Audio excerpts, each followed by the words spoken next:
Good morning, everybody. Good morning, good evening. Right out of the gate, somebody's like, G.I Robot. No.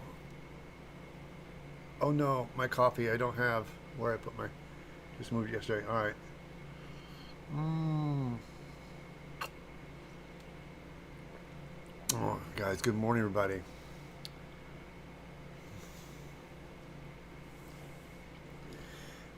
I got. Oh, I got new peeps. Fantastic. Yeah, I need to get some new ones too. They still work. I don't know why. Turn on Twitch. Twitch is on, Becky. But thank you. I have a. I don't know if you guys can see. I have a checklist, and I had it last time. I just got lazy about checking it, so now I check my checklist. So everything's going down the list.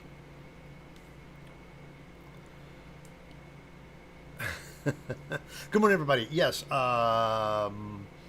it's funny the things you post, and you don't realize what would blow up as much as it did. But I haven't done a costume in quite some time, and there's a reason for it because my space is limited, and there's things I want to always realize. Like there's a spacesuit I want to do eventually too, and there's all these things like, oh, I'm just trying to lock down. But I thought, something. I just want to make something that can do in a reasonable amount of time that wouldn't take forever. It wouldn't cost me a fortune. And the two I've been wanting to do, well, the first one I want to do was I was originally going to do just a feral ghoul. I wanted to just do a feral ghoul, and then when I saw Creature Commandos and saw G.I Robot, I just thought that was such a brilliant social commentary on what's going on right now, plus just a great character of a robot designed to just kill Nazis. And I love the fact that his backstory, if you guys have not seen it, I don't want to spoil it for anybody. There's a little bit of a backstory. We got the bride's backstory. We got the weasel's backstory. There's a couple more backstories we haven't got yet, but it's like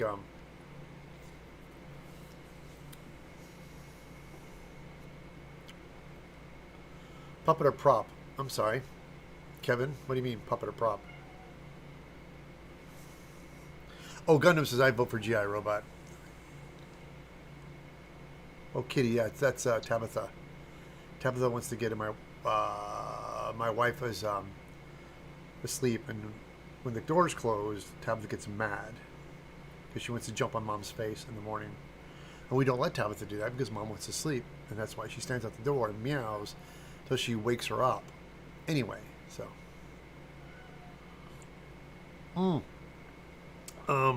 The other thing too is that other reasons I've been thinking, because I like engaging with people in a costume, and the feral ghoul is more fun as a con costume because you can walk around and go Rah! And just attack people, because it gives you kind of just to kind of jump at people and do jump scares and stuff. It's kind of fun. Fallout's so popular, and I've never seen people do feral ghouls. I've seen people. I think I said something just to my friend Neil's like, oh, there's feral ghouls everywhere. I'm like, no, there's the ghoul from Fallout, but not a feral ghoul. I've seen people dress up as the ghoul, but not the feral ghoul. So.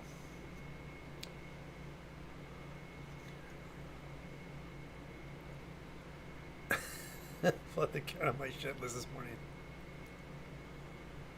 Are these both from Fallout? No, G.I Robot, Becky, is from James Gunn. There's he made was that movie? Made two. Well, he made the second one, Suicide Squad. It's basically the same premise. There's these prisoners that they send them on missions, and these are creature commandos. So it's the same concept of these misfits that are locked in prison, but this time instead of being outlaws, they're all monsters, apparently. So. And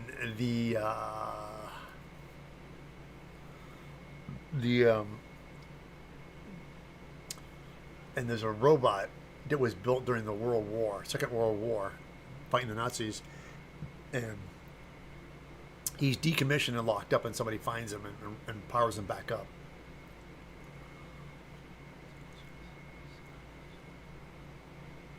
I think if Feral Ghoul would be a mistake, oh no no no.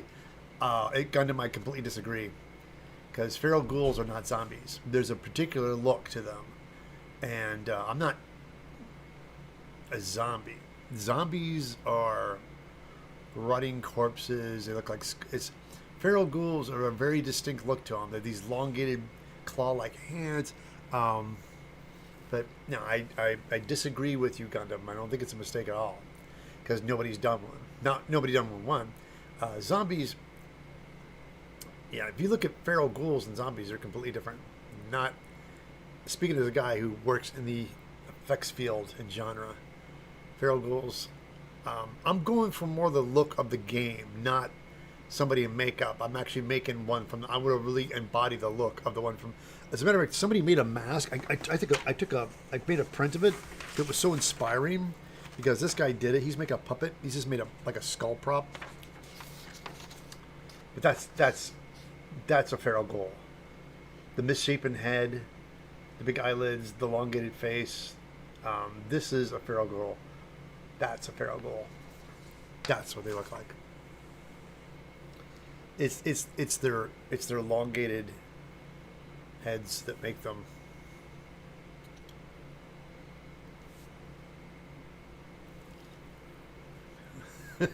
Hey, Bloody Baroness, how you doing? Welcome, you guys. My dear friend Bloody Baroness is in chat. How you doing? It's been so long.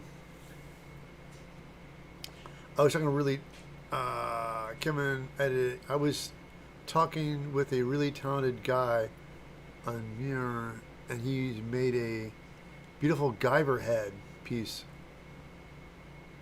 Made a beautiful Guyver head piece about you. Oh. That's cool. Thank you. I mean, he made a Guyver head? If you can, just DM me. Just DM me on either Instagram or on my email. Hey, Bruce. Good morning. How you doing, buddy? We're cleaning the workshop and sewing. I'm cleaning my sugar and sewing room. Buddy Baroness, what have you done? I haven't seen you guys in so long. The Buddy Baroness, I think it was some BlizzCon, wasn't it? Some years ago.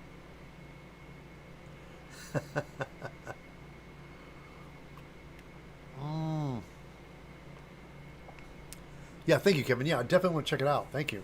I try to stay on top of social media as people. If people tag me in something, I try to find it. I do as much as I can. But here's my thinking. Because both the costumes are mostly just the G.I Robot is mostly it's a head, a neck piece, and a chest piece. But he does wear a military jacket. So if I did, I would definitely do. If I was to do him, I would do a head, a neck, to embody the look of him, a military like trench coat. Which again, trying to find old surplus now is next. Like when I was a kid, like in the 80s and 90s, it's all gone now because it was over the years. It's just all gone. It's gone. Surplus and stuff is gone. People bought it up. Yeah, it was BlizzCon 2018. Yes, it's been a while.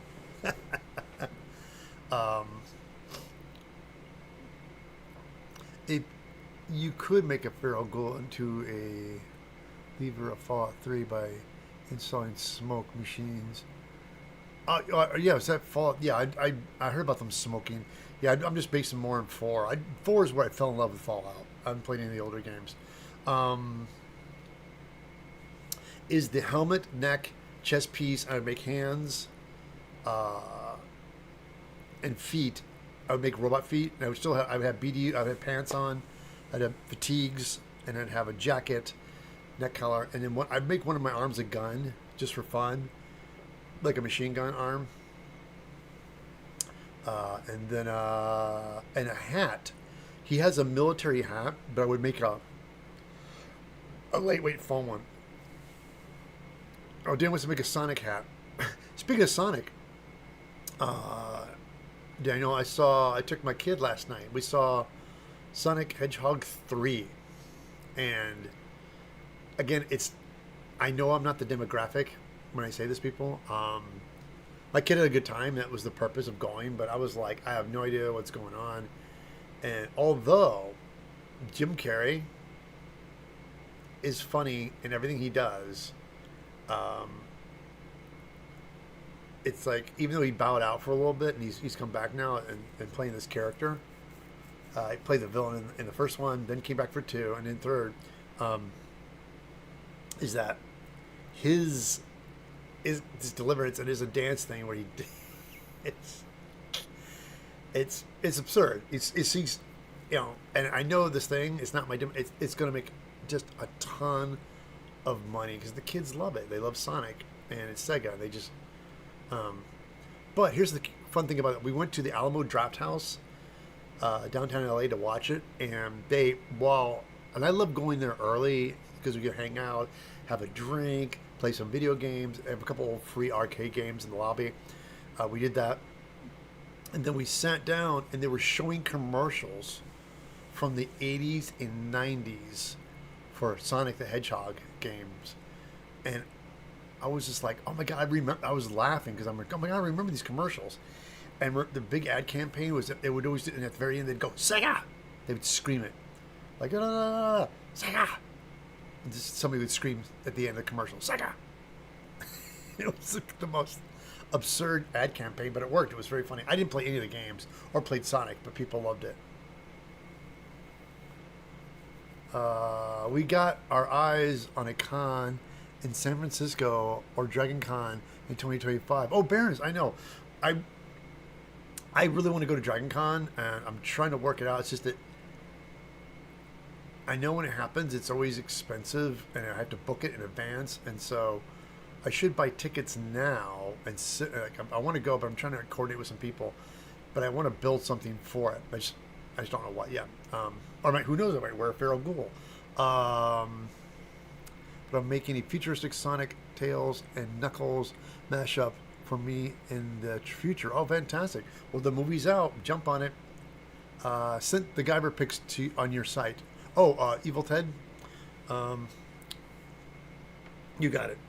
Well, you tell you what. I don't know if my email. I don't know if that email will take images. I've had people complain about that. Like people try to email me. They can email me information about conventions and things, or ask me questions. I do that on my Evil Ted at eviltedsmith.com website.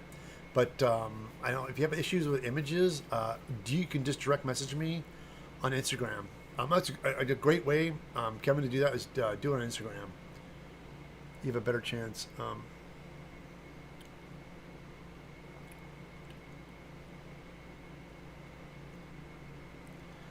sorry, guys. I always tell myself never look at anything on my phone while I'm streaming. My attention needs to be here. I want to go. I want to go, but I won't go unless I can pay for it all.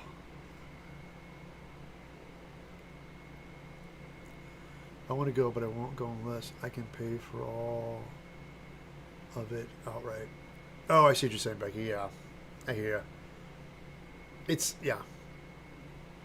some Dragon Cons, it's so expensive, especially when you stay at one of the, oh my god. Yeah, I did it one year. How I got there one year is my friend Aaron, the reason I went and I rush built that alien egg costume because we both got tickets, and I was like, and everybody's like, oh, it's really expensive to stay, and we're like, holy shit. Then turns out one of his friends, who's grandfather, and he lives there, he's been going for years. And he had a room on reserve. He had a reserved room at the hotel, but he couldn't go, so he gave it to us. So it was reserved, so we just took over his reservation, which was awesome. So we had a sweet ass spot. It was expensive. We paid for it, but Devin says Ghoul. Thank you. There's a vote. Space Nazi says Ghoul. I'm at Walmart now. Yeah, more about the futuristic mashup to follow. All right, Danny. Thank you. Daniel, everybody. Daniel Knight has been with me for a long time here on my live streams. I think I met him on Twitch, and he's followed me over here on YouTube, which thank you, Daniel. Oh, it's a link, Kevin. Okay, yeah, then send me the link on Instagram because I definitely will check on Instagram Messenger. Would be great. Thank you so much. Um, I have to sign up on Instagram. I'm sorry to put you out. I'm sorry. But anyway, I want to talk about it. So now here, we talked about the robot, what I would build, and it's simple. But then the military jacket it'd be difficult to find. The military pants, and then you get them, you have to age it and stuff like that. But the feral ghoul, I made a zombie costume. I took an old suit, um, uh, and ratted it up and put like I mixed like vermiculite latex to make it look all clumpy and dirty. So I have a whole suit, and now I think about it, I'll probably trash it more. I might end up taking the sleeves off of it and butcher it off, so they end kind of more at the forearms because the feral ghouls there's very little bit of clothes left on them, and I would fabricate a head. Tyrannus, thank you. Oh, sorry. Good morning, my fellow foam fanatics. 95 months here, watching the father of fabricating, the Earl of EVA, the Marquis of Making, the Baron of Barge, the Guru of Guyver, the Bob Ross of Foam, our friend Mr. Evil Ted Smith. Thank you so much, everyone. So my dear friend Tyrannus Cosplay over there in Australia, and he's on Twitch. Really quickly, guys, if you are watching this on Twitch and you are asking me comments and questions, I don't see them because I don't have my chat open on Twitch. I have my chat open on YouTube. I'm doing a simulcast, so I'm streaming them both at the same time. But if you do have questions for me, please jump over to YouTube on the Evil Ted channel, and we can chat. I would love to see you guys over here. And Tyrannus, thank you so much.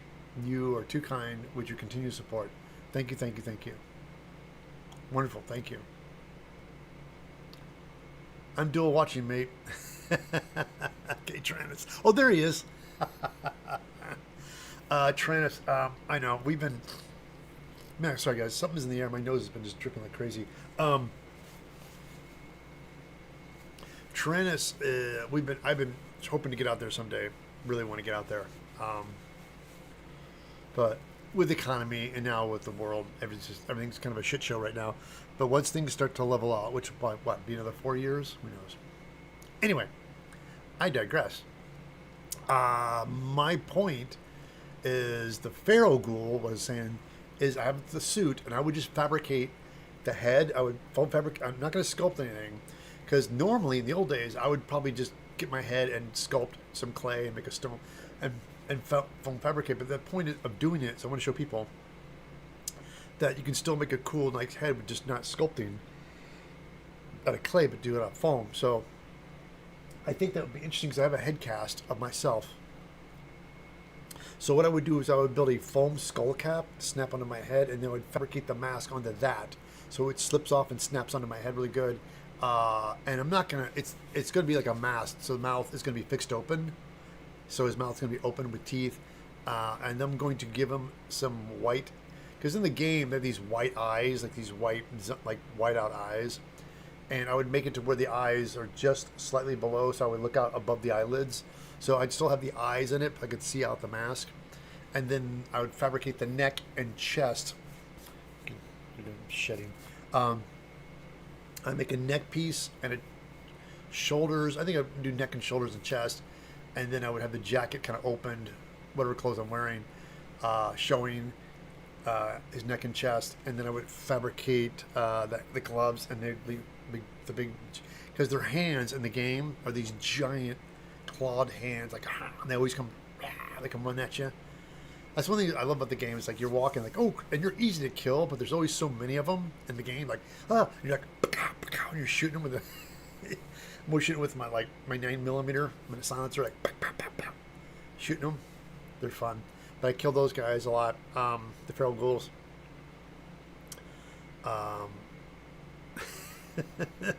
And I would have his pants all torn up, and I would make feral feet too. I'd make these big monster feet as well. And the way I would do the feet, I would kind of do them like boots, and I might make them zip up the back because I want to have the narrow ankles and the big feet, and make a pair of shoes, and I'd have the leg, like the calf unzip, you know, and then slip my feet and zip them back up, and then kind of like maybe rig it up to where there's a flap of skin I can hide the zipper or something. But that's how it, because I want to have these big feral feet too. So bare feral feet, big hands, and a head. And it just, the more I talk about it, it just seems like more of a fun build. Then don't get me wrong, I think the G.I Robot would be cool. It's a little more complicated in the sense of like, it's a cartoon. I mean, they're both digital. I mean, they're not really like, the G.I Robot is a great character.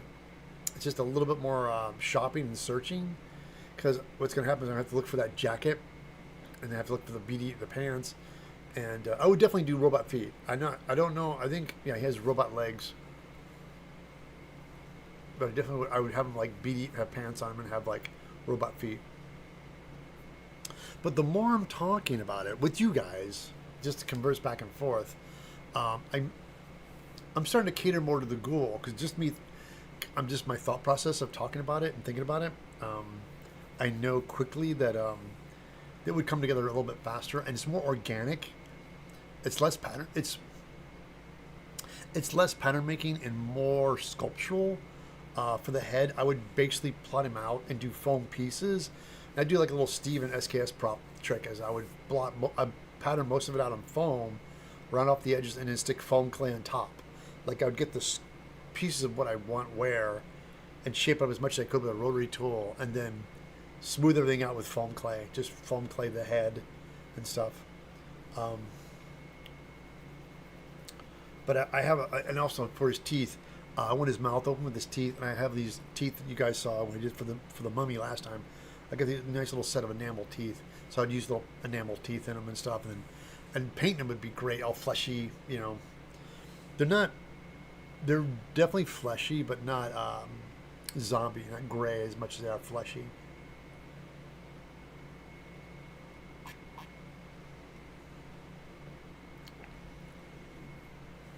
Major John Hancock Ghoul.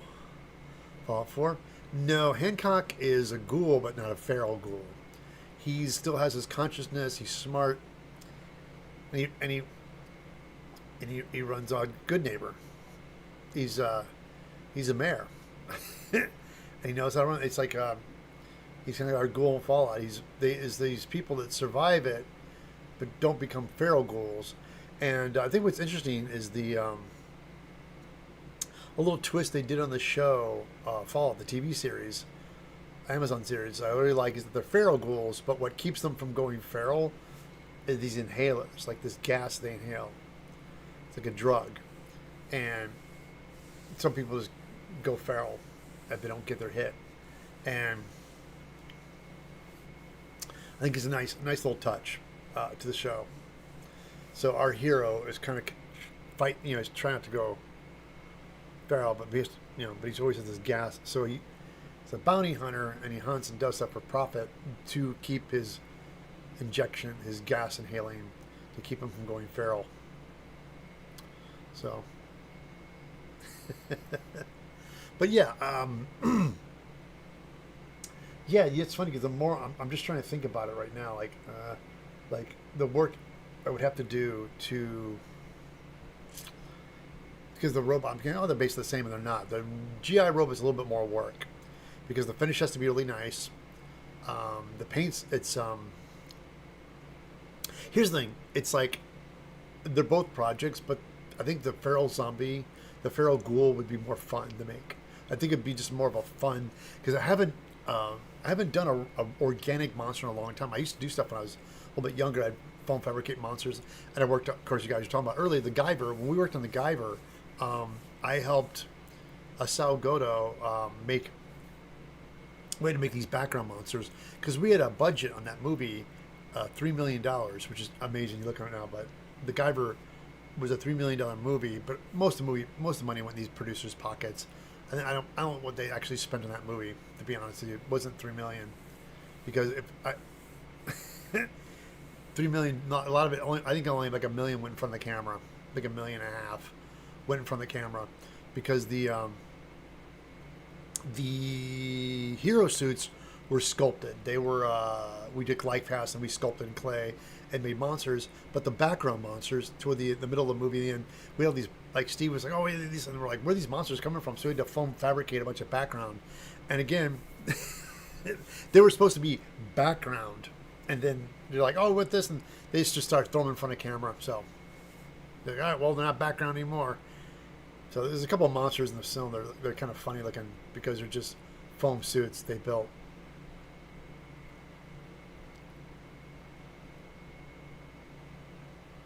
Brian says, G.I Robot or we'll all riot. I'll tell you what, Brian, a lot of people are saying Pharaoh Ghoul.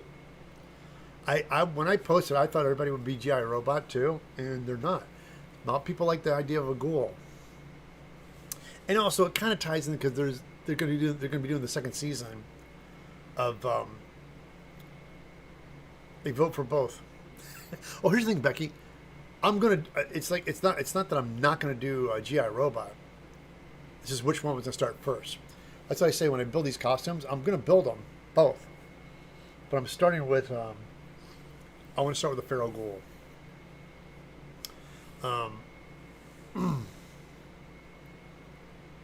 Because, you know,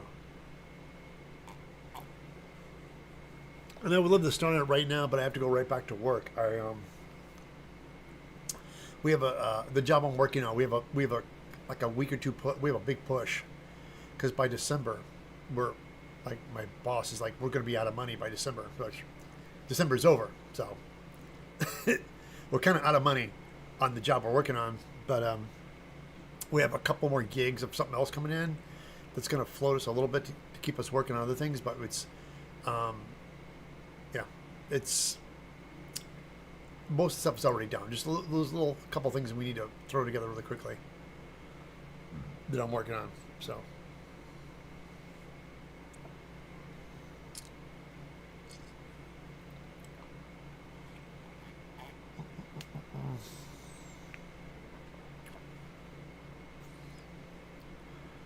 Time to rob a liquor store.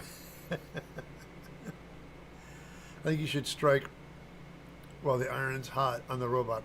Yeah, I know, Kevin, but this is why I do what I do. Like, I worked at a prop house where my job was to do what I was told all the time, and I did it, and it was all right. It paid the bills, but I realized the reason I left it was because I want to do what I want to do. And as for people who catch the wave, they do it really well. Like Steven, SKS Props, he's really good about jumping on something when he sees something coming. It really excites him. Like when he saw the Sandman, when the Sandman show was coming, he was like, "Oh my god, I love that show." He loved comic book. So when that show went to Netflix, he got images and he foam fabricated the sleep mask thing, which was genius. And he's good about that. Like certain things he sees, like, oh, this is coming up or that's coming up. He jumps and he's really good about getting and building something. He builds quick. I won't lie. He's a fast builder and he does it really good. And he'll build stuff and he does some of the hot items and things. And for me, I'm like, I've never been that guy that chase the next big thing. And I saw G.I Robot and I loved the character. I laughed. I thought that'd be a fun costume. But in my brain, I'm like, oh, like in my younger days, I would jump on it immediately, come upstairs, start drawing. But I'm working, so like I can't dedicate that time or energy toward it. And by the time I get around to making it, it's peaked off. It's like, you know, I'm 60, I'm 61, man. I'm like that chasing the dragon thing. I'm done. So it's like, you know, I mean, you hear me. It's just kind of like, I just chasing things. Virgil's neat. Like, what type of glowing one are the? Used to be yeah, just a standard feral ghoul with the ripped shred clothing on them.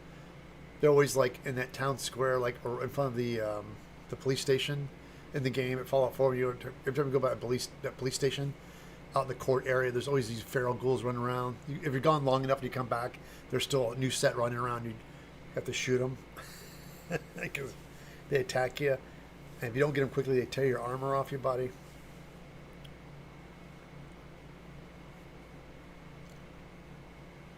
For what? Credit slips? Right? I don't know. It's Well, it is, it's so interesting. Is I understand with the social media people when you do things for social media, um, it is all about hitting. It's about hitting the iron when it's hot. And you're absolutely right. It's how it works. And every time, ever since I started my YouTube channel, I never done that. I've never been the one to do. I've kind of tried to a couple times. It's really panned out. And here's a perfect example why I don't do it. All right, I am sitting on my couch watching the first couple episodes of Mandalorian. I loved it. I was like, this is a great show. Wow, it's like they kind of brought Star Wars back to a point where I really enjoyed it again. I was like, this is actually quite good. And John Favreau, like, of course, like anything, nothing good lasts forever. But as I was watching the show, and I hooked up with these other Mandos, like I saw the heavy infantry Mando in the background. Like, what? Like this guy with the crazy helmet and I wasn't the only one. Everybody fell in love with it. I was like, that'd be a fun thing to do. I'll make a heavy infantry commando helmet, so I go to do it. Like I start thinking about it, and within mere days, like that week, I think Odin Makes just dropped a video on how to make one. I'm like, and then like, oh, and I was like, and so I was just screw it. I just grabbed his pattern. I just bought his pattern. I think it was free or whatever. I just got it and downloaded. And then by that time, then Star Wars, then it kind of fell off the rails, and then the Star Wars thing, then it leveled out. I'm like, I'm over it. It's like trying to keep that momentum. You guys know what I'm talking about? Like you find something, you get excited about it, and then the momentum picks up, and then just over time, if you can't get on it, because I get with anything is work. Like if work picks up, and then it pulls me away from it long enough that I can get back to it. Julian's like, G.I Robot. Yeah, we all been talking about it. So, but thank you coming in and throwing your 2 cents. I appreciate it. Thank you. And thanks for hanging out. If you have any other questions about cosplay or what's coming up next, there is a con I'm doing next year. And I was going to talk about it, but we can't talk about it yet because there's some things we're still in the process of setting up. So I reached out to them and said, hey, can I do that? And they're like, not yet. So I have to wait. But I am going to be in St. Peter, Tampa Bay. It's St. Peter Con. St. Peter. Hold on, let me find it really quick. Let me throw it in chat, guys. Hold on. Because that's the one I'm going to be doing. Hold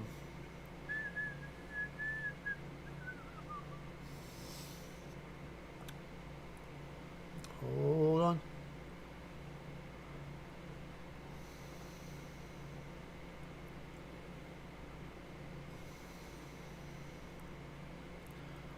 Hold on. Dang it. Was it on my... Let me see if I can find this real quick, guys.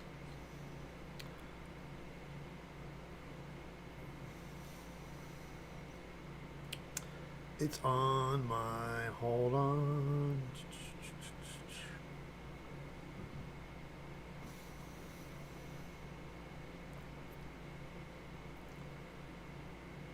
It's in here somewhere. Hold on. Where did I put this? You think it'd be organized? There it is. Fantastic. It's St. Peter Comic Con, March 8th and the 9th next year. March 8th through the 9th. I will be there in Florida. It's going to be fantastic. I'm looking forward to that one. St. Peter Comic Con. And that's going to... I love Florida. All my friends, most of my cosplay friends are out there, which is insane. Everybody lives so freaking far from me.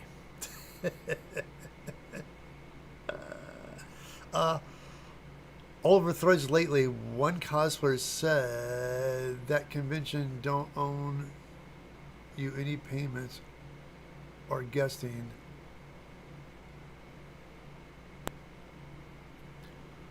Overall, thread lately, one cosplayer had said that convention don't own you any payments for guesting. How do you feel about this? Which con? Oh, the St. Peter con?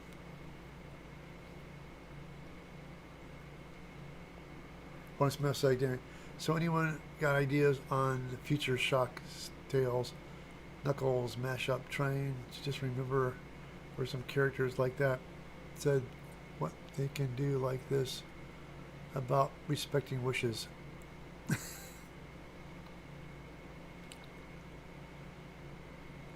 Oh, she said no con owes you guesting money because you can sell things and get what? She says no con owes you guesting money because you sell things to get exposure. What? No, that's absurd. Here, whoever's watching, let me explain how this works. For me, do conventions. If you work in a local con, I don't have merch. I don't sell T-shirts. I don't have pins, things like that. I don't make money doing that. I educate, and I teach people how to craft. So what I did was I realized what's a good format for me to teach people. So I thought, let's do it for videos for free. So I ended up making videos, tutorials, just to show people techniques. And over the years, I realized, hey, I got an idea. I'll make a pattern, and then I'll make a video how to put the pattern together. And if you guys like what I do and you want to keep me going, then I make a small fee for the pattern. So you buy the pattern, and in return, that you buy the pattern, which helps me. You make payment to the pattern. I take that payment, and that helps me. Basically, when you pay a pattern, you're not paying for the pattern, you're paying for the video. Because the video is most of the work I do to do that. But even when I do that and make hundreds of videos, it doesn't really make a lot of money. I do okay. That's why I still have to work. But over time, I do it, and so people start to get excited. I do workshops, and I meet people in person, or I'll do Q&As, or I judge costume contests. So what ends up happening is, over time, I build a fan base. And then a convention is opening a convention for cosplayers, and they know that I'm popular with the cosplayers. So the convention goes, hey, we would like you to come out and be a guest. I'm like, okay. But by doing that, that pulls me away from doing the stuff I do at home, like working, making patterns, making video, making content. That pulls me away from doing content to keep me afloat. So for me to stop what I'm doing, they have to compensate for that. So I'm totally on board. But also, they're selling tickets to their event and putting my name on it. So they're having a convention, and not just me, other people, other cosplayers are also popular that come to this event.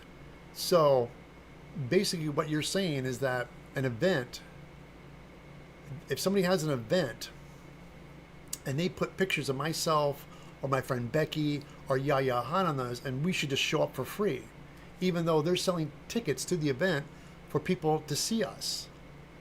How's that fair? That we should work for free? That's insane. I built this fan base. I worked my butt off to get this YouTube channel where it's at, and to get a following, and to get people come in and to teach people. And for me to let them get that for nothing is insane. It's like, I built that. They didn't build that. I did. I worked hard to make this thing. So basically what I'm saying is, no, I think that's, yes.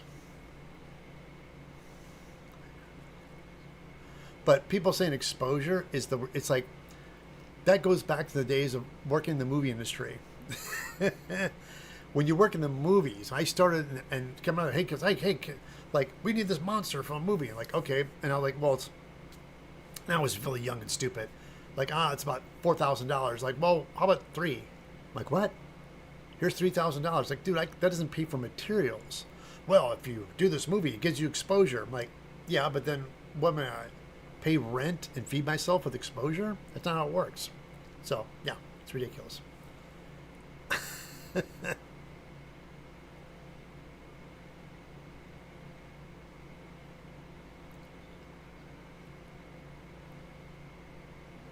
If your president's at a dinner account, they owe you an income. Yeah. So, hold on. She says no, cons owe guesting money because you can sell things. Reach out.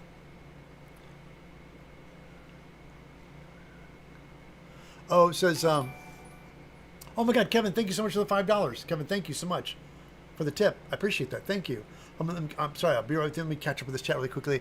It says, Brian Cheryl says, I've reached out to a couple of people at the Peoria Con.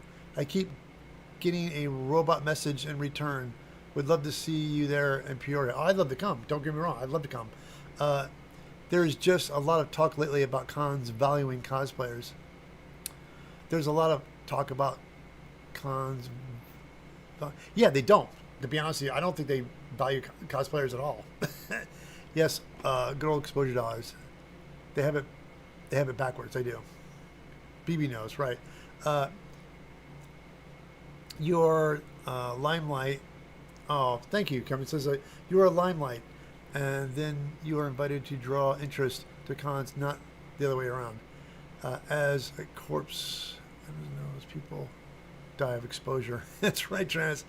My next convention is Enemy Boston. So far, I have in mind Boba Fett new suit or a sharpshooter suit, or maybe a StarCraft Dark Templar. Ooh, cool.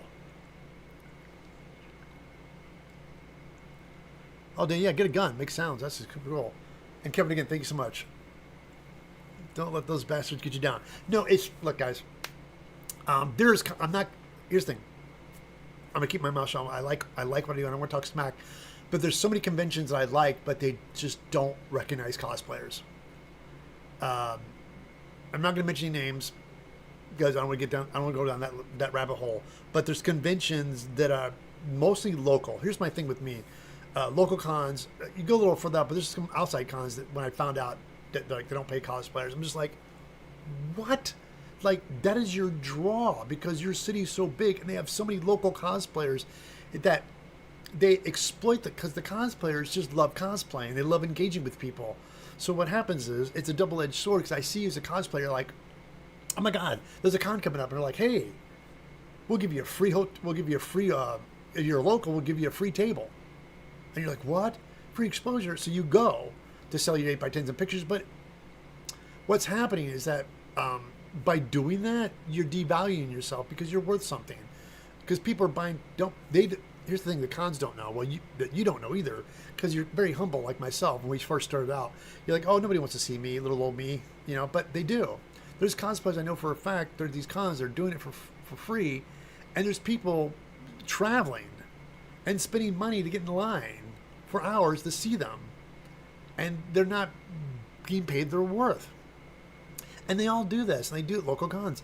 I live in LA, and it's the worst. I think a lot of cons out here are just like, because it's LA, and they have these big LA cosplayers, and hey, we'll just give you a table. Here's a free table. I'm like, free table? Dude, it's like a 2-hour drive. Where's the hotel room? And also, where's my appearance fee? What? So you just don't do it. And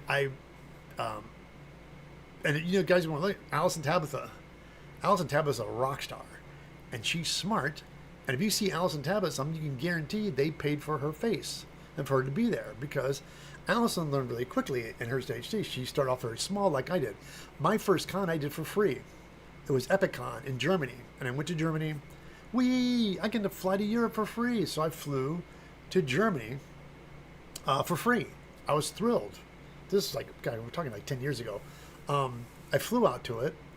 I had next to nothing with me. It's relatively new. And what was crazy was that was my first wake-up call. And when I went to the convention, kids were freaking out that I was there. And I didn't realize that I had a huge following in Germany.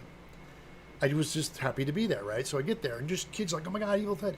So people are standing in line just to meet me and get a selfie and me to scribble on something, and that was it. Because I couldn't travel with a lot. I wasn't really smart. So what ended up happening was Yaya Han was there, and the con was so cheap that Yaya's only going to do I think she's going to do 2 days. She's like, I'll do Friday and Saturday, and I'm done. Like, you can't afford me, right? So I was friends with Yaya's husband first. I met him on Facebook, and we chatted for a little bit. And so she knew who I was, so we got to talking. And so I'm like, hey, yeah, I'd love to chat. She said, yeah, let's go back to the hotel. And I learned something from Yaya, too. Like, when you're walking back to the hotel, and we start running to other cosplayers, and they're like, what are you guys doing?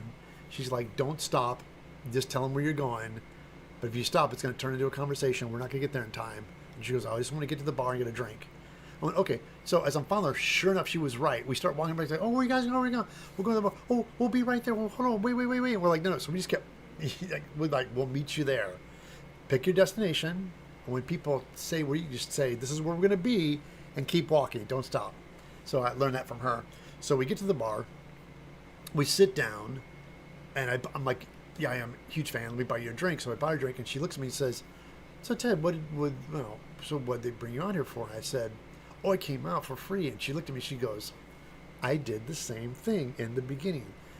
And Yaya told me, and that's why I'm telling you, when they get you as a guest, they're going to put your face on the brochures and on the website and stuff, advertised you're going to be there. So people are buying and spending their money, hard-earned cash, to come and see you, and you're not profiting from that, and that's ridiculous. So don't do that. Yaya said, figure out yourself a rate and stick to it. And she goes, you just adjust for inflation. And so that was a big talk from Yaya. She was like, don't do that. And that was from the queen of cosplay herself. I thought, thank you, Yaya. And from that point on, I got back and I talked to my friend Bill Duran. I sat down, worked up a price. We estimated how much this and that, and like how to judge it, for flights and stuff. So, yeah, that's how it's done. So, please, don't fall for that exposure thing and people giving you a free table. Stop it. I know it's hard because you just want to hang out with your people. And I get it, man. I do, because I did the same thing. But cons, if they can get you for nothing, they will. So these cons, I know, and they do it every year because all these great cosplayers are local. And they show up for the free table, and people stand and pay the hard-earned cash that they could be getting. Because it's oligarchy, which we've been experiencing right now. These cons there's some that are a little smaller ones or big up, starting up like Anime LA. I love Anime LA, guys. If you are local cosplayers here in Los Angeles, California, there's this con Anime LA, and it keeps getting bigger every year. And Alex, the guy that runs it, he's great, and they make okay money. But Alex says he doesn't want to go too big. He likes keeping it small and doable and fun. That's his big thing. I mean, he goes, granted, I'd love to make more money, but he doesn't want to go Comic-Con big. Or Anime LA, like is it Anime Expo? Anime Expo is this convention we have. It is huge, and they spend so much money on the dumbest stuff, and they don't take care of people at all. It's terrible. They treat the guests terrible. There's long lines. It's a mess, and they don't have a capper on it. It's terrible. I stopped going. It's just ridiculous.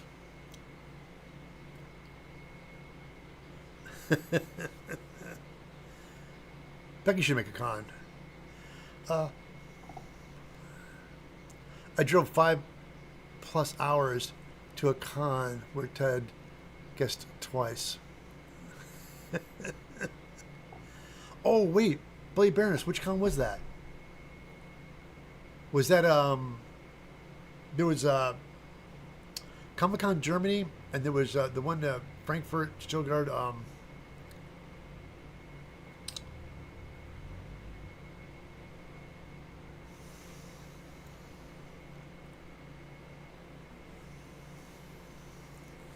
D runs anime tables. He does, Kevin.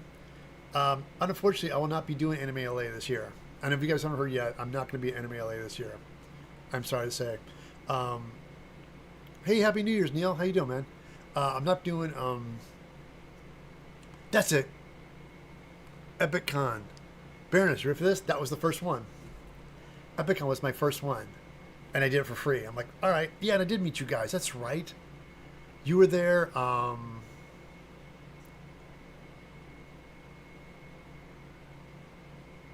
Oh, right.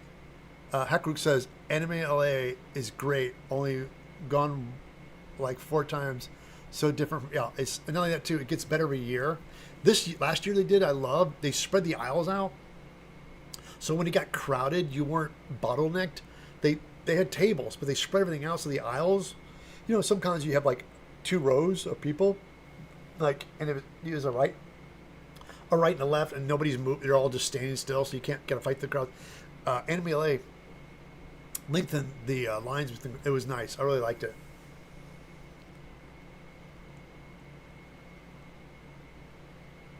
Oh, that was MagCon. Yes, Buddy Baroness, that was MagCon. That was when I met. Oh my God.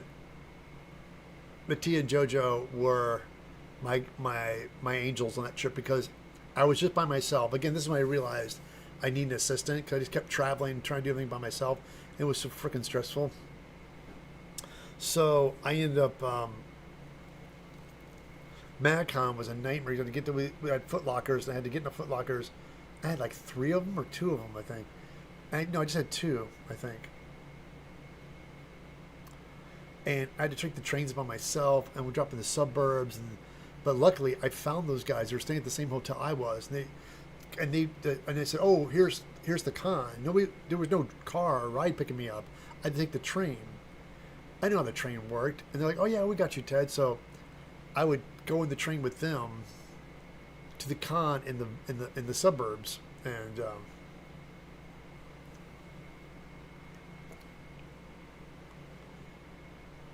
oh, that's yeah. That's they're setting up for the 4th movie. Good grief. Oh. Yeah, my kid. Um, I took Heather to see Sonic last night. I was really quickly, Becky. Somebody was asked that question about the con thing, but I wanted to get the source of the material. Were they going to a convention, and somebody was offering them to show up for free, and they were doing the exposure thing to them? This whole con thing. I want to get back to what started the source of it. Somebody was asking, and I want to make sure that we answer their questions, and I want to make sure that they don't go for that, because that's baloney. And like I said, because I did the same thing, and don't get me wrong, I love going to conventions, but yeah, there's local ones I haven't gone to or ever guessed because they never invite me. Never wanted, like, I think here's something I learned really quickly too. People always ask me, no, it was some cosplayer bad take after another cosplayer said to know your worth. Okay.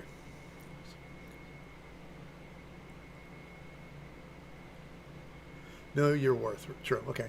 Oh crap, I was going to say something. Just got distracted. Shit. Oh, man. It's not in my tongue. Ugh. Oh, no. I didn't think she was trolling either, Becky. I just know that I just wouldn't know the subject matter, what started, because it's definitely, it's, oh, here's what I want to tell you guys. I can't tell you all the days and emails and posts I get people like, hey, I would love you to come to our convention, like Ted, and I'd like to tell you guys how this works. I have no power in deciding which convention I go to. I really don't. When I first started, I was under this impression that if I just started if I got popular enough, I could start reaching out to conventions and they would just invite me. And that's not how it works. It's you, the people, need to let them know you want me as a guest. Because I've discovered over the years, and here's when I put up content and do videos a little more steadily, it does pique me up a little bit more, and I get more activity. When I started 10 years, I was like doing a video like every couple of weeks. I'd have like 2 tutorials up, like I'd have like 2 tutorials, 2 video tutorials up a month. I get like 2 videos up a month, which is pretty good. If I can get 2 videos up a month, it's great. And it's a lot, but I can do it sometimes. And doing that gets your numbers up and gets your view ratings up and your algorithms up, and people start to become popular. If you don't stay on top of it, you drop off. And most of you guys here are diehard fans, and I appreciate that you guys come and hang out with me because you know who I am. Been with me for a long time. But to get new people is always a chore. And what helped me a lot was doing Adam Savage. I got some spikes, and then people started finding out who I was and started watching old videos. And then, hey man, I just watched this video. And so when I go to my YouTube chats, I always, if you guys leave YouTube comments, I do answer them. So on the YouTube comments, and I do when old videos that pop up and people, I saw you from Adam Savage. That's great. It does help a lot. So I just did the Adam watch, looked at my Red Demon costume, which was a blast. And if you guys haven't seen that video, it is up on Tested. So that's a good one. And we have one more video coming. One more. That I'm excited about. So, and I want to see that one too. So.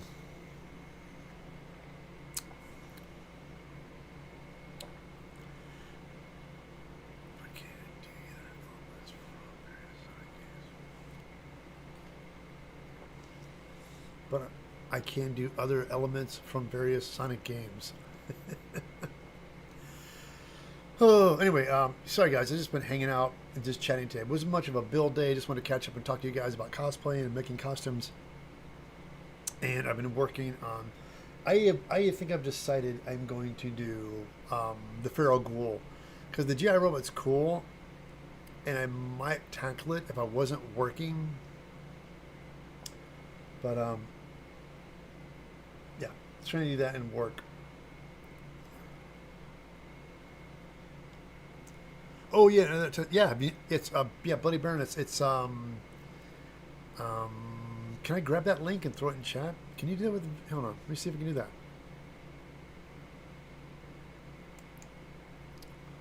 Hold on, let me see if I can do that really quick. Let me see if I can find that video for you, Bloody Baroness. Stand by.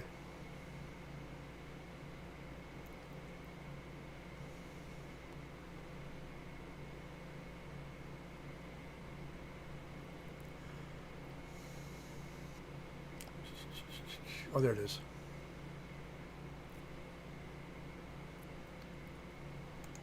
Hold on. Hi, I'm Carl Taylor, and in this free tutorial, I'm going to show you how subtle adjustments in lighting. Nope. You can do a lot with lighting. That is true. Hold on, Bloody Baroness. I'm coming up.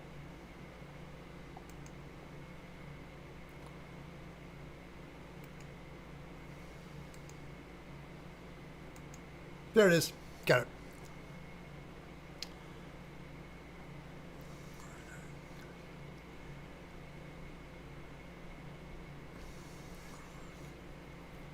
Oh, what was the con that you had the most fun at?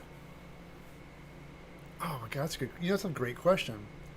Ted and Adam have a good time gushing over. That's the alien one. There's two. That's the I put up the second one. Questions for everyone. Hold on. What is this?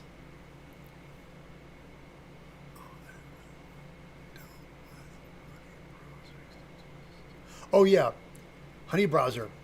Never used it. You know what's so funny about that? I never liked that. I was just like, oh, it's make everything easy. Being older, I just don't trust anything or anybody anymore.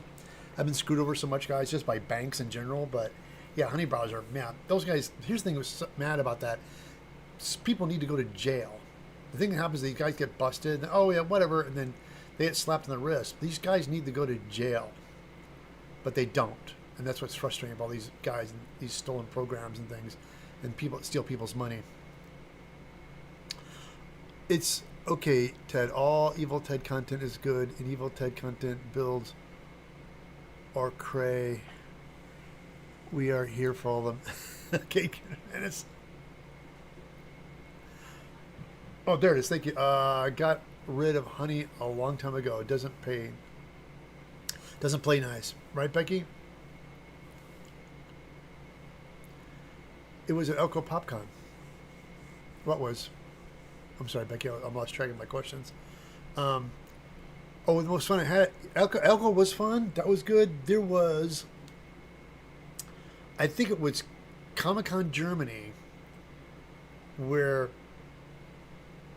I went to a con. I had a booth, and I judged a costume contest with all these amazing cosplayers from Germany. And Yaya was there, and she hosted it, and it was the smoothest running convention I've ever been in my entire life. Because I always dread costume contests. I just absolutely dread it because they're always clunky. Everybody has their own different rules, but Germany was this huge convention, and it was the smoothest. They had this whole thing set up judging, and it was done so quickly and efficiently. You just rated from 1 to 10 on different categories, and you would just fill out the piece of paper and you'd pass it down, and somebody at the end would take it and run off and tally it up. And so every time somebody would come up, you'd go, oh, and you'd watch them do this thing, and you'd write down, boom, boom, boom, like showmanship, costuming, blah, blah, like, stage performance, blah, blah, blah. And you had different categories, and you'd fill out 1 from 10, like, boop, boop, boop, boom, hand it down. And every time somebody come out, you would watch. You had to be on it, though. You had to judge fast, like, pass it down. They would take it, run backstage. New person come out. oh yeah, oh, write down, write down, write down, write down. Sometimes it was so hysterical, you're laughing like, oh my god, you had to write quickly because, and you go boom, boom, boom, and then okay, we're gonna take a little bit of a break, and then the guy would take all this stuff, he'd tally into a computer, and he'd go, brrr, and it would bring up everybody. Here's the winners. We go, oh shit, and so we would look at it as judges, and the machine would sometimes like, here's what you guys voted for by the numbers. This is what won. And we're like, oh, okay. Well, after seeing who won, we're like, okay, now, well, this was good, but out of the choice between these two, we narrowed down. This guy was this. Let's make these guys. Let's move this one up, move this one down. So we were able to put our 2 cents in at the end, and they, oh, you're allowed a judge choice, like a judge winner, like my favorite one. There's these kids dressed as from Deadpool. With they had the whole Deadpool Deadpool movie. They did this whole stage thing. They were brilliant, and they were a novice or something like that. So I said, I want to be my Judge's Choice Award, and they won. The kids went nuts. That was Comic-Con Germany. It was just like bang bang, super smooth, and everybody was super friendly. And then, as the con's over, they close up one section of it, had up a DJ, and it turned into this giant party. So it was a party not for mostly guests. It was guests and a couple of cosplayers and just this whole huge guest thing. And I was exhausted in the hotel. Luckily, the hotel was walking distance. So I hung up for a little bit, had a drink, talked with people, and then went home and passed out. That was Saturday night, and I had to come back Sunday and do it all over again. But that was an amazing, amazing convention. And it was the most... I'll say that was probably my first most favorite con of all was the one I wasn't working, and that was Dragon Con. Dragon Con was a con just to attend, was an absolute blast. And what made it so amazing is that I was able to just hang out with my peers, like other YouTubers and costumers and people I've seen globally and people I just admire. Like, oh my God, I see them in person. Like, holy shit, I know who you are.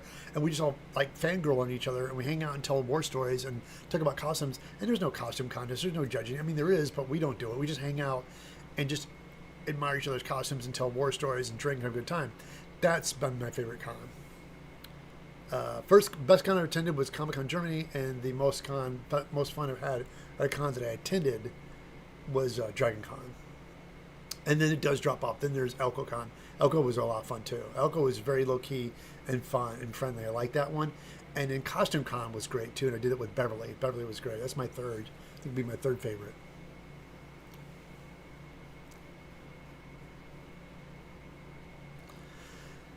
Oh, Comic-Con. Oh, but she goes, Comic-Con Germany was so much fun. They sadly moved it to winter, and it couldn't make. Oh man, it was. I think the last time I was out there was cold.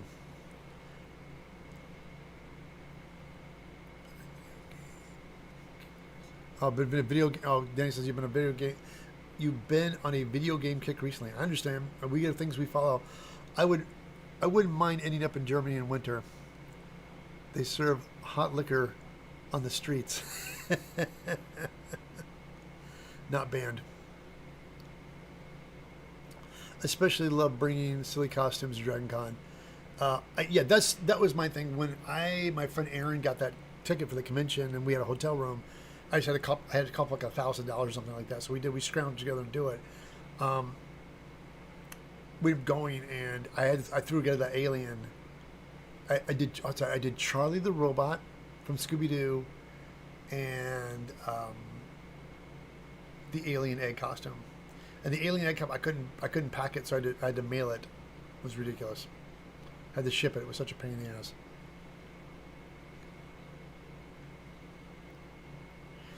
If you were to make a con, would you exclude anime cosplay? No. I think here's the thing with cosplay. Cosplay is cosplay. It's this weird thing where I think every time I go to a convention, I've never seen, like, for example, Anime Expo. As much as they want to think that they're the anime con, every time I've gone there, in the early days I used to go, there's people from Fallout, Warhammer, people didn't dress so much anime, they would just dress as characters. And when I was at Anime Expo, there was a Fallout meetup. I'm like, what? And I was lucky that day, and I got to hang out with some people, and I put my Fallout armor on, get to hang out and get a photo with them, with Evil Ted, with the gang. It was so much fun. And again, it's this weird, I don't know. It is a niche, a niche. I'm sorry, it's a niche. Anime is definitely a different thing, but that's why Anime LA is great, and if people do. But there's great costs. I think it doesn't matter what con you're. If you're not, I just like dress up as something, but it doesn't have to be anime. Especially love bringing silicon. If you're at Dragon Con, Neil says at Dragon Con, I spent half my time searching for friends, and I have so many different friend groups. Oh, was it good? Yeah, I just walked around. I was like that, Neil. I used to look for people and I gave up. Hotel, we're over here. I'm like, trying to fight through that crowd to find people. I'm like, nah, I'll find you. If we meet up, we meet up. Chasing people down is ridiculous. I stopped. That's things you do in your youth, Neil. Don't worry about it.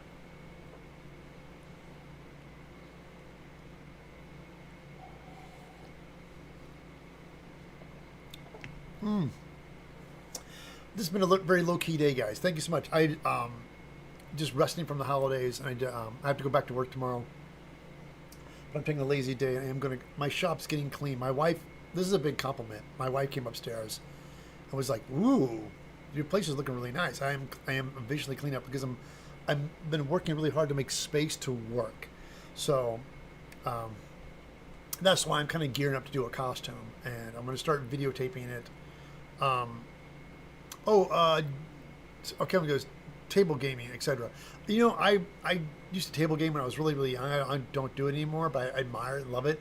But when we were at C2E2?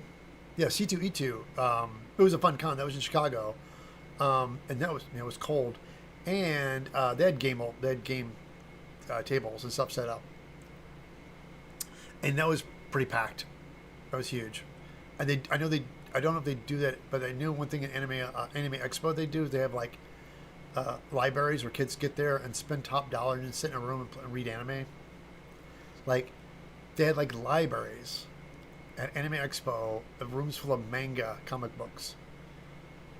And I was like, oh crap. And like my kids were turning me on to it. I walk in there, like just all these kids on the floor just reading like anime. I'm like, manga comic books. I'm like, you're at a con, guys, probably in a different city, and you're go out and engage with people, make friends. Don't sit in here and read anime. You can do that crap at home. It's just like, I didn't get it. So anyway, things you do in your youth, right? I stopped that years ago, looking for friends. You'll find me when you see me. 40 was a lot, like, yeah. Amen, Tranus. I hear you, brother. 61. Yep. Becky, do you remember that far back?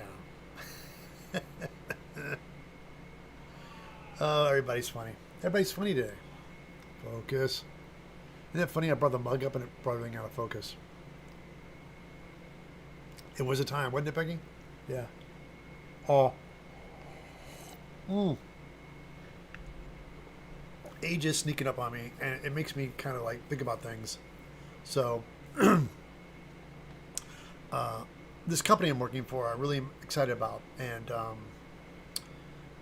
DAT Creative, it's my friend Eddie Yang's company, and it's newly. It's he himself had been at it for decades. He's talented. His movie list is ridiculously long for years. I'm not going to bother you guys with it, but he is starting to do stuff for his own company, and I like what he's trying to do. And I'm happy to be part of his team, and I definitely want to keep it going because I want to be able to do a thing to where I can work for him, and when things slow down, I can still do this. I love, but it is everything we get it is a job. I do have to remember myself sometimes. It's just trying to make, and it's a drive. It's a bit of a drive, so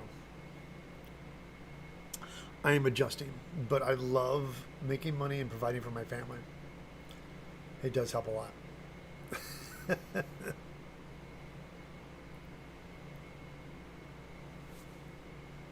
I don't want to get all existential. Yeah, me too, Becky. I'm done. Moving on. But so, guys, I've decided. So before the stream ends, or before I wrap it up, I'm gonna do the feral ghoul. I'm not saying no to the G.I Robot because I think he's a fun costume. And I've already seen somebody 3D print a head, and the head was cool. But I'm like, even when I saw it, like, it's somebody's interpreting it. When you're interpreting an animation cartoon, there's different. It gives you a little bit more freedom to play with. So there's things they did to it I like, but they get too cartoony with it. I like take the cartoon element and bring it a little bit more in the real world, the robot thing. So there's things I would do differently, but I like.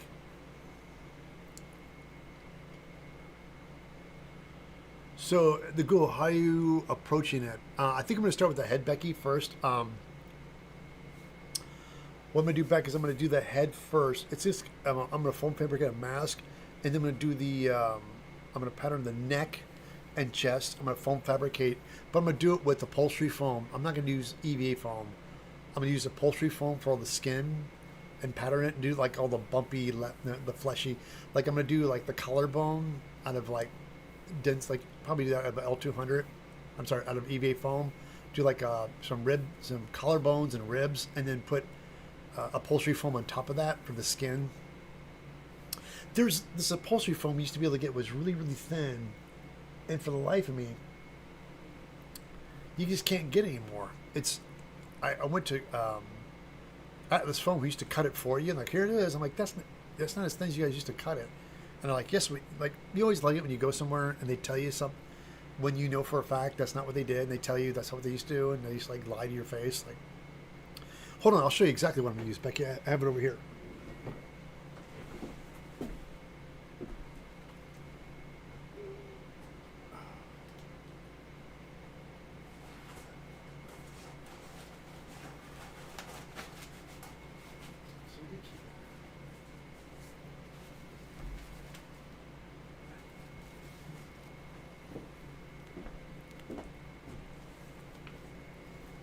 This stuff.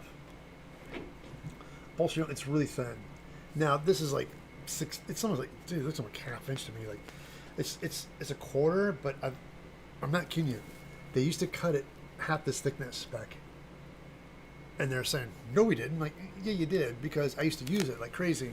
And what is, they stopped making it because it wasn't selling as much. And that I understand, because when you start producing stuff and people aren't buying it, like, and so I loved it, but I didn't buy it that much. So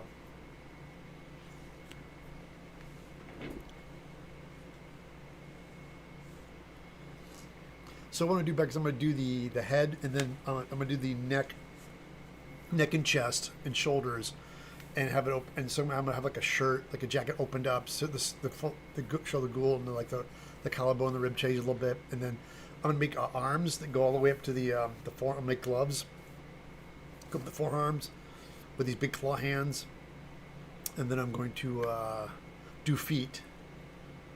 And then everything else is these ratty clothes I have, and that might travel easier. So, and they're just every time I play the game, I just giggle and laugh because like they come running here. But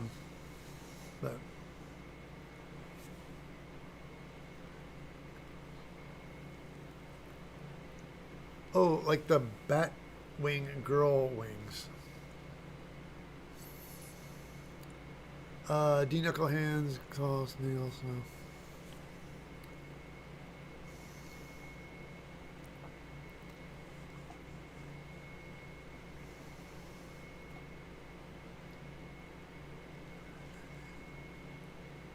Hey Kathy, how you doing? Good morning. Actually, Sonic has those similar quills in the back, so those we made out of foam clay as well.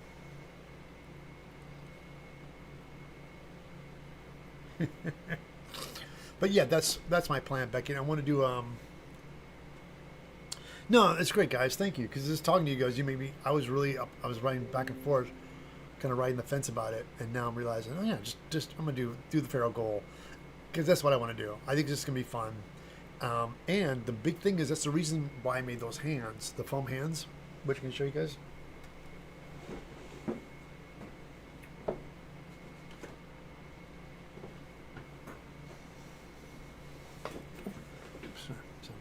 These guys, my foam hands. So you can put these in gloves. I'm going to extend them a little bit more, which I haven't done that yet because I'm shooting the video. I'm gonna shoot a little bit additional video of me just adding a little bit more foam to it and beefing it up and put a PVC pipe on it so I can set them upright. Because I want to make gloves, but I want to fabricate a little bit more form. So my plan is to slide a glove onto these hands and foam fabricate the big Ghoul hands, these big Ghoul monster hands. And when they're all done, I can like seal them with rubber, and that's what some of these guys are so brave. So they all come apart, so you can put them inside a glove and then put them back together. So, have you seen Suspicious Tumble's static ties, the Ghoul from? Oh yeah, she does I love Tumble. I wish she lived closer. She's such a sweet kid, and I like her a lot, and she's doing great. Just nice creative energy. She's always just cranking stuff out. She's very funny.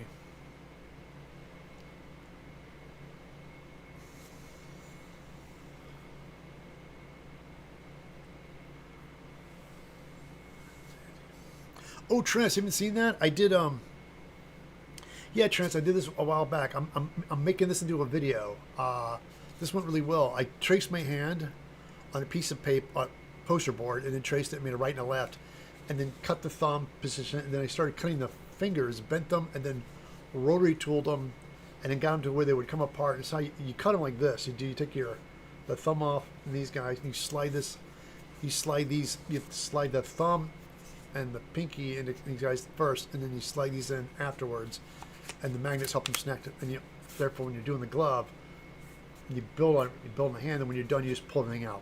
So, yeah, and that was the kind of the main reason behind these, so I can make feral Ghoul hands. Cause I did a video on how to make monster hands, and I wasn't really happy with them.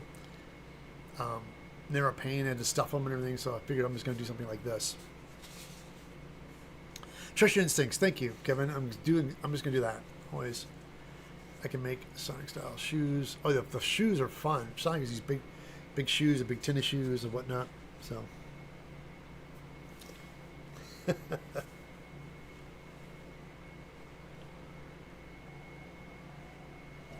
Mm.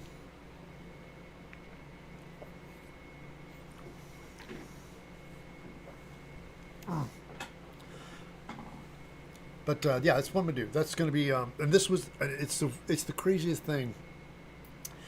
I started looking for images online of Ghoul, and just like I play enough in the game, like they're not that complicated, but I just wanted that look. I was really obsessed with the heads, and trying to get pictures of them, and then I saw this, and this embodied. I'm like, that's it. Like that's that. They captured the video game looking head shape. So I'm like, that's really cool. So.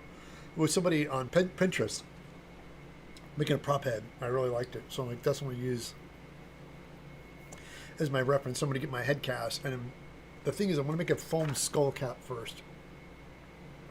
And it just snaps onto your head. Therefore, when I make it and I slip it off it's going to, I have something that's going to key in. The reason I want the skull cap is that when it sits on my face, is that the skull cap, once it's on your head, it doesn't shift or move around. So then when you build on it and you have these designed like eye holes and whatnot, that's the biggest problem when you wear masks. And people design masks with eye holes, rubber mask. As a kid, used to drive me nuts. You'd get a rubber mask with little eye holes. So you put the rubber mask on, it would just slip and fall around, and then you couldn't see out of it. So you had to pad it. You had to like take fiber fill and pad the top of it and stuff it and shift it around until we could actually see out of it. And that was good. And it just drove me like, you spend money for a mask, you should be able to see out of it. And then now they're smart. They make these high quality silicone masks, and when you slip them on, it locks into your head. You can see right out the eye holes. So that's why before I start, I make a skull cap, so I know exactly where everything's going to sit, and I build on top of that. So when I slip it off and put it back on, I know for a fact I'm going to be able to see out of. Kevin made maybe some elements from the 2025 Shadow, the Hedgehog game. Sonic Front Floors games just made some metal Sonic head. There's some metal Sonic. I just saw the end of there's these robot Sonics at the end of the Sonic Hedgehog. My kid was like, "We got to wait to the end of the movie." I'm like, "What?" So this is a big thing now when you don't leave during credits because there's always something at the end of the movie you need to watch for. So.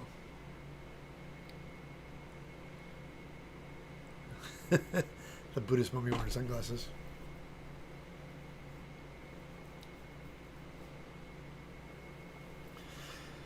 Oh, anyway, guys, today is kind of a carefree day for me. There's a couple things I need to run out and do. I'm going to buy some shelves for my kid.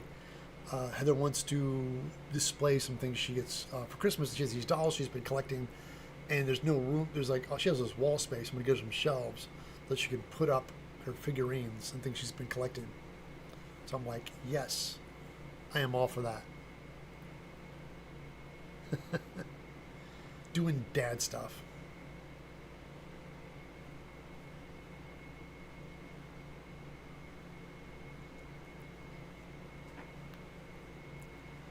Oh, the only question is how would I hang all the future utility belt I plan to make out of foam?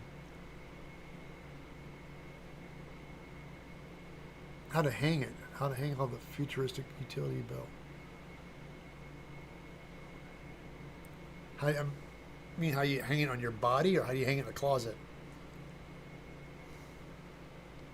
Magnet? Oh, you mean what I usually do? I just buy webbing with a buckle, those plastic buckles. Hold on, Dana. Let me show you real quick. See what we got.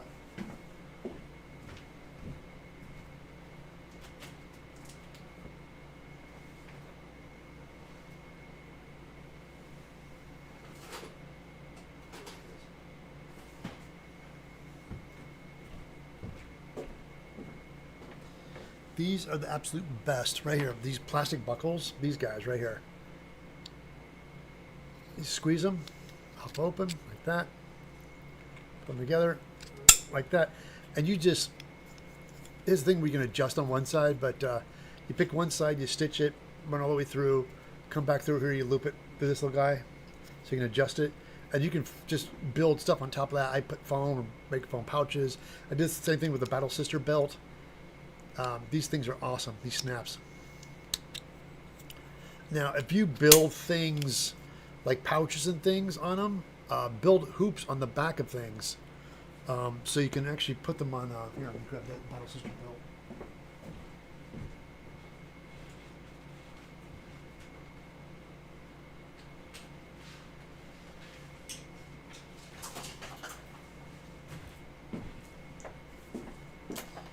Now, the Battle Sister belt is more just aesthetics. I just put fabric behind them, but the belt, the pouches are just glued on to foam. You can do that too, but same thing. You guys can see it's got the skull in the front like that, but if you look behind it, it's just a buckle. Same thing. They just come back behind it, and you just hide it. Right? See, but then the front, you can put anything you want on it. See, just like that. I love this costume. I got to get pictures of this. I got to get better pictures. My friend, we went to a con, but I want to get a better picture. I got to get a cosplayer to wear this get up for me. Take pictures.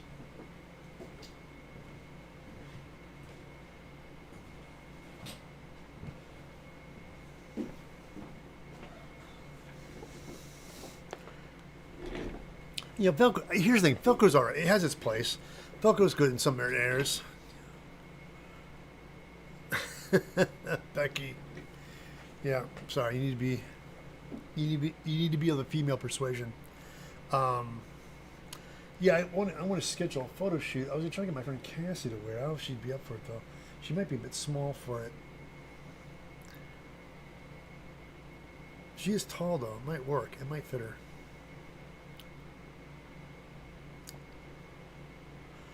Wave $1. Oh, anyway, guys, this has been great today. The question talking about conventions was great. That's a great question. It's a great subject matter. I love having things like that to talk about when I'm doing live stream, guys. If you have anything like that, I love it. People talking about conventions or traveling or cons. People asking me to go to conventions. It's always great. Like, let them know that that's the way to get me to get there, is to let the cons know you want me as a guest. Can't tell you a bit, but anyway, yeah, St. Peter Con is, I'm super pumped about that one. It's in March. I have another one coming up I can't talk about. So I'm waiting for them. They give me the green light so I can drop this video. As a matter of fact, I watched the video. There's some things I need to change in the video. So I need to do some changes in that video really quick before I call it done. Who's ready for a beer? No, I'm not.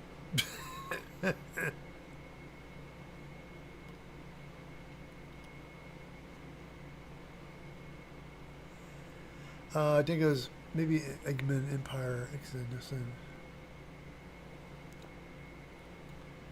Nice. All right, guys. Again, everybody, thank you so much. I got some good elements in franchise you came up with. Oh, thank you. I'm waiting for this rain to dry up a bit so I can go for a hike in the. Oh, Becky. I hear it, Becky. I haven't walked a couple days. I gotta get back to my walking. As a matter of fact, it's not a bad idea. When I'm done with this stream, I got a couple errands I need to run. I gotta go to Home Depot and pick up some shelves for my kid, and then I'm going to get my walk in. So, again, everybody, guys, thank you for hanging out with me and making me talk about this and work my way through. So I'm going to go with the Feral Ghoul. So. Just talking about it with you guys out loud really helped me process what I want to do. So, sorry I missed it. I guess I needed a rest. I have a great day. May blessings arrive. Oh, amen. You got that right, Kathy. Kathy, trust me. When you sleep late, it's because you need it. Girl, sleep. Trust me. We do. I slept late too. Yeah. Sleep is good. I love sleep. Don't deprive yourself of sleep, people. It shortens your life big time. This work, sleep when you're dead stuff is stupid because it's exactly what it'll do. It'll kill you. Oh, Trance, you guys did. Seriously, just me talking and throwing things back and forth. And just me talking about it allowed me to realize that, G.I Robot's cool. It's just going to be a little more extensive, and I can't do that. I want to have a little bit more fun, so I think the Feral Ghoul will be fun. And I think the Feral Ghoul will travel easy. It's just heads, hand, a collar, and like some feet, and the rest is just clothes. I can throw in a foot locker or a cardboard box and just bring it on a plane. I learned some things about traveling with costumes, like just throwing in a cardboard box is a lot easier than trying to put it in a foot locker. Just as long as you keep it light and small. Stuff it in a box and just bring it with you on the plane. But I always fly Southwest as much as I can, so.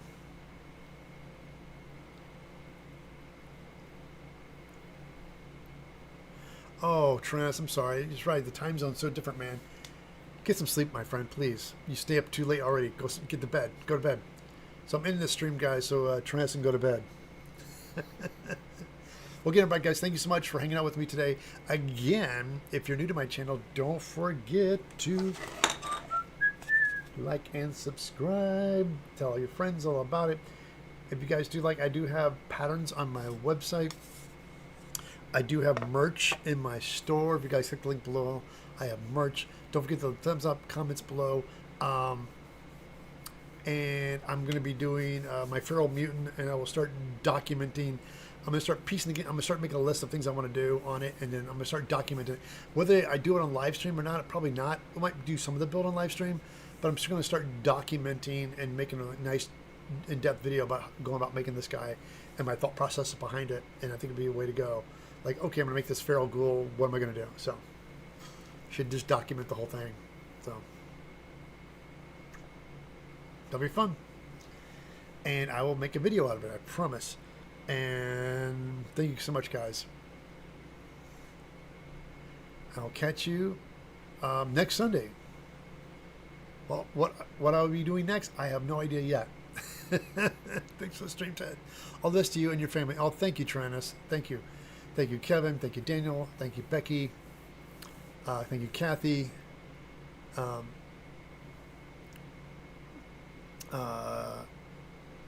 Who's Gundam? Thank you for that as well, for being here. And Neil. and then CL393 and some other new people jumped in today, guys. Thank you so much for hanging out today. Thank you so much. Thank you so much. Oh, and Brian, thank you. You're welcome. See you guys.